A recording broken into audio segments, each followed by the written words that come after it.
Y vamos a seguir en la política. El próximo martes comienza su trabajo la comisión que va a revisar la acusación constitucional en contra del presidente Sebastián Piñera. La diputada socialista Maya Fernández va a presidir este equipo. El gobierno ha insistido, en tanto, que no tiene sustento jurídico la acusación. Vamos a hablar de este y otros temas. Para eso nos acompaña el jefe de la bancada de diputados de la Democracia Cristiana, Gabriel Asensio. ¿Cómo está, diputado? Muy buenos días. Muy buenos días, Nicolás. Gracias por acompañarnos. Hay hartos temas que vamos a conversar. Quiero comenzar con la presentación ayer ya formal de la acusación constitucional, 99 páginas aproximadamente, donde finalmente se arguyen dos argumentos para una eventual destitución del presidente de la República. Recordemos cuáles son esos dos argumentos y en qué se sustenta. Bueno, el primero tiene que ver con una infracción al principio de probidad que está establecido en el artículo 8 de la Constitución y que está definido en una ley, ¿ya?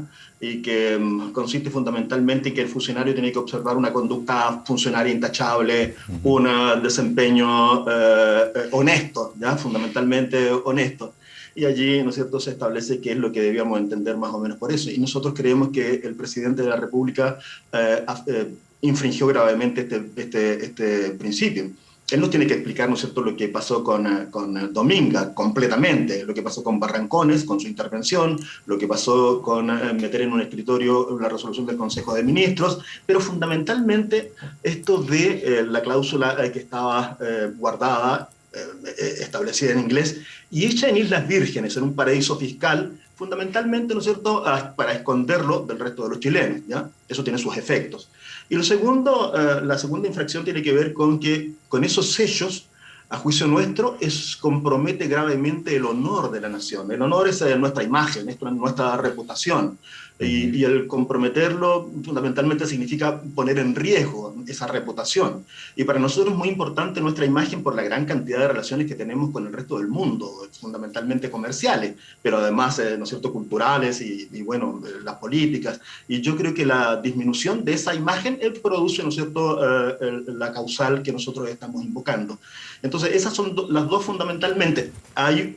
Hemos establecido, claro, primero una idea de quién es la persona a quien estamos acusando, ¿ya? De qué se trata. Diputado, y me quiero quedar ahí un segundo, perdone que le interrumpe, que a diferencia de la anterior acusación constitucional, que es por hechos distintos, tenía que ver con el estallido social y eventuales violaciones a los derechos humanos, aquí se agregan anexos y se agrega de alguna manera la historia de el presidente Piñera, el político Sebastián Piñera y el ciudadano Piñera. ¿Eso en qué sentido fundamenta lo que puede ser la acusación constitucional?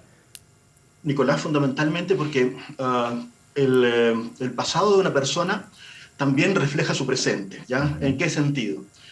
Si una persona, ¿no es cierto?, común y corriente cualquiera, una persona que no tiene mayores antecedentes y le pasa algo parecido a lo que estamos viendo, yo creo que también es bastante grave, pero sí, uno podría decir, mira, bueno, se equivocó, lo aconsejaron mal, hubo un problema, ¿no es cierto? Y tú puedes tener la tendencia a creer la respuesta o la excusa, la explicación.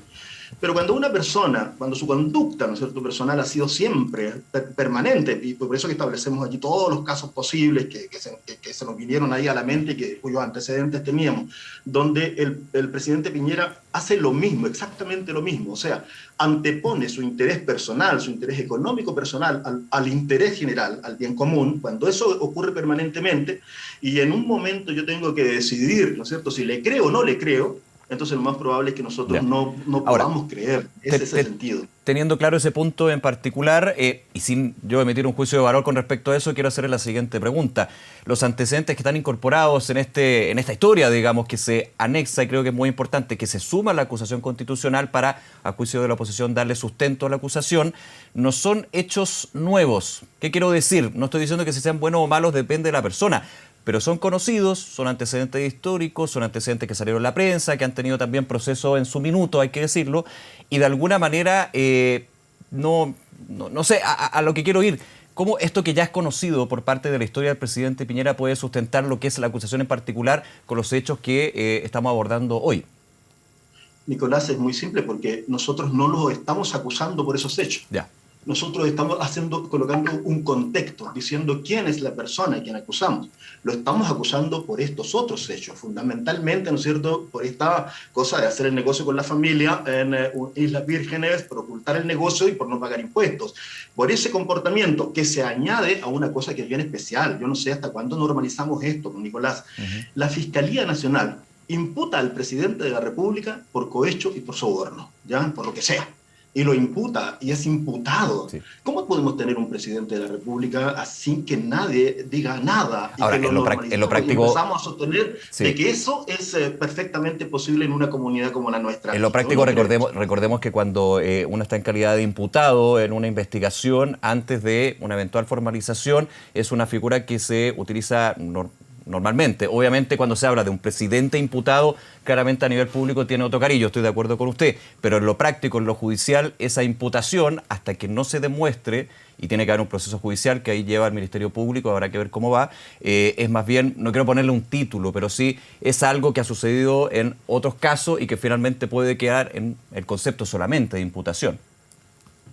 No, solamente pensando en lo judicial, yo entiendo que en lo público obviamente tiene otro que tenemos un presidente de la República, no lo habíamos tenido nunca antes, un presidente de la República imputado por la comisión de un delito. ¿Ya?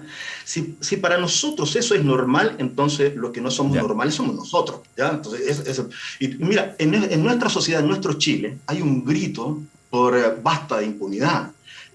Porque, mira, tú ves todos los días todo tipo de... Si el presidente hace eso, ¿qué le queda, ¿no es cierto?, por ejemplo, a los distribuidores del gas? Pues, ¿no es cierto?, coludirse sin problema, o a los pollos, o a lo que sea, y entonces, o a los militares, o a los carabineros, y pareciera ser que a nadie le importa de repente la corrupción que empieza a ser parte de nuestra vida.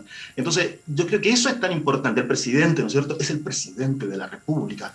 Con su ejemplo, él, ¿no es cierto?, le pone valor a la conducta del resto, ¿no es cierto?, de las personas. Entonces, eso por eso que es muy importante, ¿no es cierto?, esta acusación. Está en una calificación distinta. Es un poco lo que entiendo de sus palabras, diputado. El presidente de la República, claro, es el líder del país. O sea, claro, se lo pregunto y me puedo ir muy en lo profundo, se podría decir, pero claro, a ver, yo estoy de acuerdo con usted, es el presidente de la República, hay un tema de institucionalidad, pero muchas veces cuando se ha criticado al presidente de la República se le ha dado por el otro factor, digamos, de que es un ciudadano como todos iguales ante la ley, por eso iba al concepto de imputado. Yo entiendo, vuelvo al punto, que públicamente un presidente imputado por eventuales delitos más encima de tan graves como los que se podría llegar a eso, es bien grave, pero volviendo a lo judicial, ha pasado también en la política. Nicolás, te puedo agregar otra cosa. Vamos. El presidente está, también vamos a decir, una investigación desformalizada, porque así son, en la Corte Penal Internacional, siendo investigado por las graves violaciones de los derechos humanos, del cual, ¿no es cierto?, él es responsable. Ya. Eso también es gravísimo. Pues, que no está incorporado en esta acusación constitucional, para tenerlo claro. No, te lo doy como antecedente. No está. La acusación por violación a los derechos humanos, ¿no es cierto?, ocurrió hace, no sé, 2 años, no sé cuándo fue ya, pero y lamentablemente fracasó en la Cámara de Diputados. Pero en la Cámara de Diputados también, ¿no es cierto?, rechazamos la acusación contra Pinochet. O sea, a mí no me sorprende de repente algunas cosas, ¿ya? Pero en este caso, yo creo que tenemos un presidente, perdón por decirlo, un poquito descarado, ¿ya? Perdón, no quiero ofender a nadie, pero yo creo que es demasiado, y nosotros tenemos que, vuelvo a hacer al inicio, no podemos normalizar esto, no lo podemos, no hay excusa para normalizar esto. Diputado Asensio, hemos estado comentando los argumentos de esta acusación constitucional. Hay varios pasos que se siguen. Ayer se sortió a los miembros de la comisión, de los diputados y diputadas instructores, que se llama en este caso, que tienen que emitir un informe que no es vinculante, y luego los pasos que se dan en la Cámara de Diputados. Ahora, antes de ir a lo que fue la crítica del gobierno, quiero ir a ese paso en particular. Cuando se llegue a votar en su minuto, hay que ver si se va a enarbolar la cuestión previa o no, parte del proceso. Pero se habla de la posibilidad de que hayan votos a favor de la acusación constitucional por parte del oficialismo. En las conversaciones que usted ha tenido, en el feeling, podríamos decir, ¿ve esa posibilidad? Hay algunos diputados y diputadas del oficialismo en reflexión, que eso obviamente es un cariz distinto al de otras acusaciones. Es muy difícil, Nicolás. Yo lo que creo que es posible que haya abstenciones, que en este caso no sirven, ¿ya? No sirven, porque en realidad lo que se requiere, tú tienes que alcanzar 78 votos para que esa acusación sea aprobada, o sea, sea declarada admisible, Sí. ¿ya? 78 votos, ¿ya? Entonces, todas las abstenciones no sirven, por lo tanto, alguien del gobierno, algún parlamentario, diputado del gobierno, que no está conforme, que no tiene ganas de continuar, ¿no es cierto?, con este tema del presidente, que lo quiere rechazar, que puede perfectamente de alguna manera abrigarse en la abstención con el objeto de manifestar su rechazo, su disconformidad con esta situación, ¿ya? Pero tengo una duda con relación a si vamos a tener, ¿no es cierto?, algún voto de allí. Ahora, también es perfectamente posible, pero yo creo que la tarea nuestra es convencer a los 82, creo que somos 83 diputados de oposición, con el objeto de que voten a favor esa acusación. Desde las bancadas de oposición, usted de hecho mencionaba que representaba bonito esta acusación, no solamente por la acusación propiamente tal, sino por la unión de la oposición. Muchas veces se ha hablado de las oposiciones. Ayer usted habló fuertemente de la oposición que estaba enrutada, digamos, en esta acusación constitucional. ¿Están seguros los votos de todos los diputados y diputadas de oposición? Nicolás, nunca tú puedes estar seguro de nada en esta vida, ¿ya? Pero Se ha demostrado. Pero, pero yo le decía, mira, mi apuesta era a que los 12 diputados de la democracia cristiana van a estar, ¿ya? Esa era mi apuesta. Y claro, yo le decía ayer, mira, voy a subir mi apuesta ahora, ¿ya? Yo voy a apostar a que los 82 o 83 diputados de la oposición van a estar. Yo tengo la impresión de que uno de repente dice esas las cosas también, ¿no es cierto? Porque conversaste, porque sabes qué es lo que está ocurriendo, qué es lo que está pensando cada parlamentario. Y yo tengo la impresión de que nosotros hoy día tenemos esos votos, pero hay que desarrollar, hay que hacer el trabajo en la comisión que el martes comienza. Yo creo que se van a recibir unas 50, 60, 70 personas que van a ir a hablar de distintos temas, se van a aproximar, ¿no es cierto?, a las causales, el tema de la probidad, seguramente al que significa comprometer gravemente el honor de la nación, van a hablar acerca, ¿no es cierto?, de la conducta del acusado, van a hablar de los hechos mismos, qué es lo que ocurrió, ¿no es cierto?, con Barrancones, qué es lo que ocurrió luego con la resolución del Consejo de Ministros, o con esta cláusula escondida, ¿no es cierto?, que van a hablar seguramente de lo que dijo la Fiscalía, y tú ahí vas haciendo una aproximación y te vas de alguna manera convenciendo de si esto es admisible o no es admisible. Entonces yo le doy mucha importancia a esa comisión. Esa comisión va a entregar un informe, va a decir por tantos votos, ¿no es cierto?, a favor, tantos en contra, va a declararla probablemente admisible, probablemente, yo no sé, y luego, ¿no es cierto?, la sala es la que decide. El momento más importante es la discusión en la sala.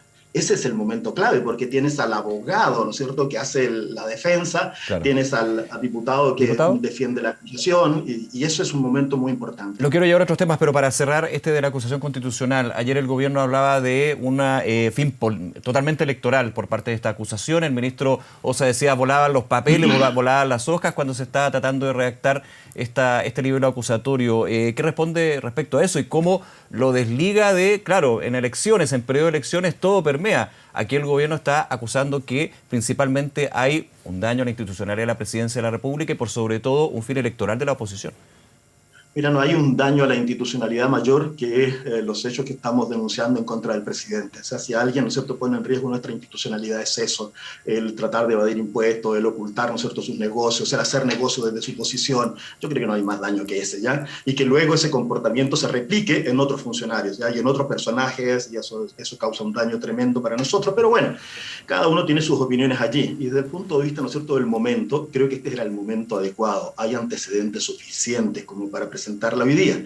Y yo decía a otra persona hoy día, decía, mire, si al final, ¿no es cierto?, esto lo hubiésemos hecho después de las elecciones, Nicolás, voy a decir una brutalidad, pero esto es lo más parecido a la política, ¿ya? Y al final, después de las elecciones, hay un cierto relajamiento. Unos ganaron, otros perdieron, ¿no es cierto? Unos se van para la casa, y yo creo que ahí ese momento no es lo suficientemente serio como para que los parlamentarios asuman con responsabilidad, seriedad, conocimiento e inteligencia una acusación de este tipo. Creo que este es el momento cuando los parlamentarios se tienen que mostrar frente a sus electores y decirle frente a la gente, a una gente que está cansada de impunidad, de inseguridad, de desigualdad, está cansada de eso. Entonces, los parlamentarios, este es el momento en que los parlamentarios tienen que desnudarse, develarse y decir quiénes son y votar, ¿no es cierto?, de acuerdo con lo que la gente está pensando. El otro momento creo que es un momento distinto, ¿ya? Y yo prefiero este momento al que se produce después de las elecciones. Diputado Asensio, los minutos que nos quedan, quiero hablar de la Democracia Cristiana, su partido y la figura de Sebastián Sichel, o en su minuto Sebastián Iglesias, en esta campaña que ha sido tan polémica luego de este reportaje de CNN Chile y Chilevisión. Ayer Sebastián Sichel dijo que no tenía ningún conocimiento de una eventual irregularidad en el financiamiento. Usted se le preguntó tras la presentación de la acusación constitucional, dijo que era muy extraño y que era de alguna manera ilógico pensar que un candidato que está en una elección, usted le ha tocado varias también, no sepa quiénes le financian. Y desde la Democracia Cristiana también fue más o menos en esa línea. Con el paso de las horas y también con las declaraciones de Juan José Santa Cruz, que estuvo muy ligado a la Democracia Cristiana, ¿cuál es su análisis y por sobre todo la crítica desde ese sector a la Democracia Cristiana? Nicolás, dos o tres cosas bien importantes.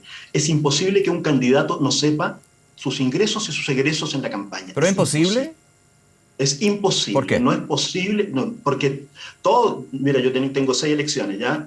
Todos sabemos, ¿no es cierto?, en qué gastan y quiénes, de dónde salen tus platas. Por ejemplo, para mí es re fácil. Tú tenés, ¿no es cierto?, tienes ahorro, tú tienes un crédito en el banco, el partido te pone, ¿no es cierto?, un poquito. Ahora, ¿sabe por qué se lo pregunto? ¿Sabe por qué se lo pregunto? Porque este argumento, hace años, con la situación de SQM, se aplicó en lo que fue la campaña de la presidenta Michelle Bachelet. Y de hecho fue finalmente considerado así. Yo sé que las candidaturas parlamentarias con presidenciales tienen volúmenes distintos, pero en su minuto, este mismo argumento que se habla desde el oficialismo, se argumentó desde la hoy oposición. O sea, yo hablo de la experiencia mía, Nicolás. Es imposible que un candidato a diputados, a senador, no sepa de dónde provienen los recursos. Es cierto que hace algunos años, por ejemplo, tú podías recibir recursos de las empresas, Sí. ¿ya? Hoy día eso no lo puedes hacer, ¿ya? Menos mal. Pero recibías recursos de las empresas. Entonces tú tenías conocimiento de que esas empresas te estaban entregando dinero porque después tú tenías que rendir cuenta igual, ¿ya? Y esas rendiciones deben estar allí. Ahora, lo que a mí me sorprende mucho es que alguien diga, mira, no tenía la menor idea, le echa la culpa a su mejor amigo, le dice, ¿no es cierto?, que su mejor amigo es el que va a responder y le echan la culpa, ¿no es cierto?, a un montón de otras personas. Yo tengo la impresión de que allí están con mucha rabia, con ira, con enojo, y le están echando la culpa, claro, a quien cree en ellos, ¿no es cierto?, que es el responsable de todo esto, a la Democracia Cristiana. Pero yo no veo a Carmencita Frey, no veo a la Carmen Frey, ¿no es cierto?, a cargo de una operación junto con el periodista Matamala, no lo veo, ¿no es cierto?, en una operación para perseguir a Sichel. Sichel debería explicar nomás, si no es tan difícil explicar, ¿no es cierto?, por qué recibió esos recursos. Lo que pasa es que lo que se cuestiona fundamentalmente es el emitir boletas falsas, boletas truchas, ¿no es cierto?, que haya recibido plata de aquí o de allá, ¿no es cierto? Y que Claro, eso era legal en su minuto. No, eso era legal. Lo que no es legal es emitir boletas, ¿no es cierto?, de aquellas que se llaman ideológicamente falsas, o sea, que no responden a ningún trabajo. Tú emites la boleta y luego recibes, ¿no es cierto?, las platas, ya, por eso. Eso es lo que se cuestiona, porque eso no solamente es irregular, es ilegal, ¿ya? Entonces, esa es la respuesta que se requiere. Y lo de Juan José Santa Cruz, yo tengo la impresión de que es fundamentalmente porque él efectivamente fue un militante demócrata cristiano como empresario, y él llegó, ¿no es cierto?, a la Democracia Cristiana como empresario. Y yo tengo la impresión de que cuando fracasó su proyecto en la Democracia Cristiana, fue a buscar otros proyectos, y aquí creo que había encontrado, voy a decir, una joya en bruto, ¿ya? Uh-huh. Y de repente la joya en bruta se le fue a la basura. Toda la inversión que tenía, ¿no es cierto?, puesta en el ciudadano Sichel, entonces se le fue a la basura, y yo creo que hay mucho enojo y rabia, y entonces esto de parar contra alguien como nosotros no es justo. Aquí lo que se está diciendo también con este hecho en particular es que se están pasando viejas cuentas entre ex militantes, ex partidarios, en su minuto candidatos de la Democracia Cristiana. ¿Cómo lo ve usted eso? ¿Es así? Porque hay muchos nombres que desde esos años se empiezan a ver, y claro, el nombre de Acevedo, el nombre de Juan Carlos Latorre, que era presidente en ese minuto. Yo leí ayer, por ejemplo, un mensaje de Mariana Elwin, que obviamente, recordemos, está actualmente con Sebastián Sichel, decía que la Torre mentía, que efectivamente en 2009 las empresas podían donar, que eso no creo que está en discusión, usted apunta el tema de las boletas, y que la edad y finalmente el peso político que tenía en esa candidatura Sebastián Sichel hacía evidente de que él no podía acercarse a las empresas y que le entregaran esos dineros.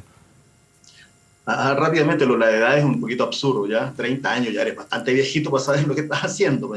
Pero en política, digamos que a 30 años uno es un niño. Mira, todos sabemos por qué las empresas recurren a los políticos, ¿no? Es decir, recurren a los políticos para cooptarlos, para tomarlos, para tener a alguien, ¿no es cierto?, que luego funcione de acuerdo con sus intereses. Si no, veamos, ¿no es cierto?, lo que ocurrió en la ley de pesca, ¿no? Es donde tenemos a dos parlamentarios de la UDI encausados, ¿no es cierto?, por recibir dinero porque luego trabajaron a favor de los empresarios la ley de pesca. Entonces, los empresarios saben perfectamente por qué ponen plata en determinados personajes.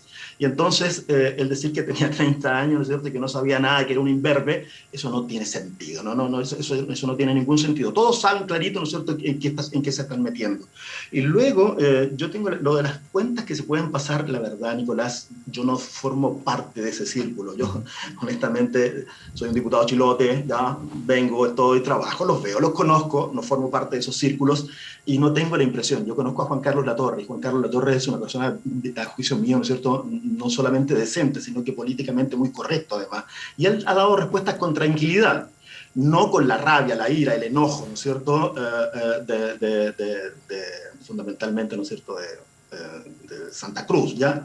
Entonces, yo creo que hay que esperar aquí nomás, ¿ya? Lo que uno esperaría es que el candidato Sichel diga por qué se afecta, transforma en víctima a su amigo Acevedo, le dice que él es responsable y por qué le pidió que emitiera boletas falsas a una empresa para recibir dinero para su campaña. Eso es simple, no tiene mucho, no hay que enojarse tanto para explicar eso. Diputado Gabriel Ascencio, nuevamente muchas gracias por acompañarnos esta mañana. Que esté muy bien. Don Nicolás, muchas gracias, que estén muy bien. Buenos días, un abrazo.